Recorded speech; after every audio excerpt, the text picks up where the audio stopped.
Amazingly, 1895, the first ambulance service established in Sydney at Railway Square.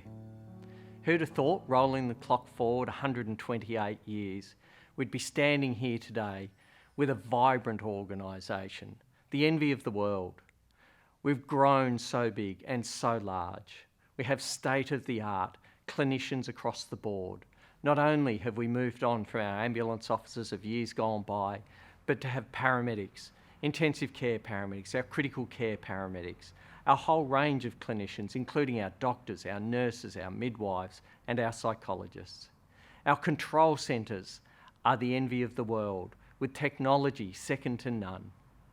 And yet every day there is this consistent theme that goes with New South Wales Ambulance since 1895. I remember during the peak of COVID, when times were really tough for this organisation, I began writing every single Sunday night a message to the workforce on a view from the helm. And one night, I wrote one about the motto of the ambulance service, ready always. What a great motto, and what it says about this organisation that has stood the test of time. It tells the story of not just what we do to deliver our services to our community, but it tells the story of our people, the commitment, the drive that they have to be ready always. The thing was that when you became an ambulance officer or an attendant or a stretcher bearer back in history, you were most likely a man who had been employed to lift and carry people. But the thing that was often forgotten to history was that the wives and partners were equally engaged in the work of being an ambulance officer in those days. Many of the people that you will hear from in these interviews will tell stories about the fact that when they would go out on jobs, their wife or partner would stay at home and answer the 000 telephone call and gather directions on crashes that would occur on the highway or where the next call would be coming from. These people and their stories are the legacy of New South Wales Ambulance. And I strongly encourage everybody to listen and reflect on our history, reflect on the service, reflect on the compassion that our people have provided, and be ready always.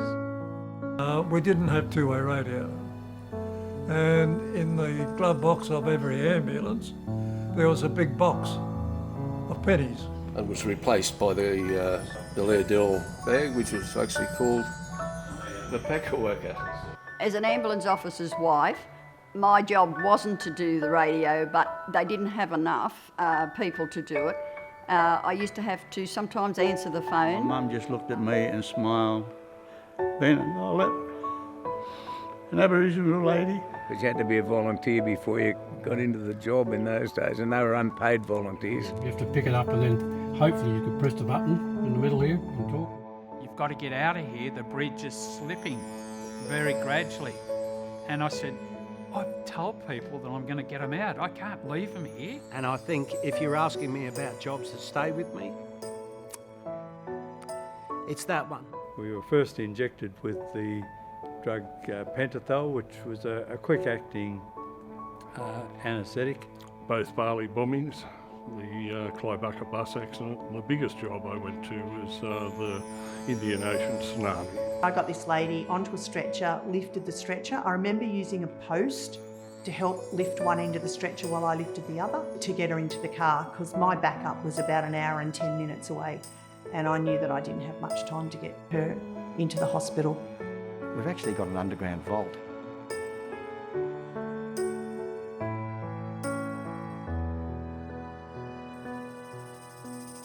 So I would do it all again in a heartbeat.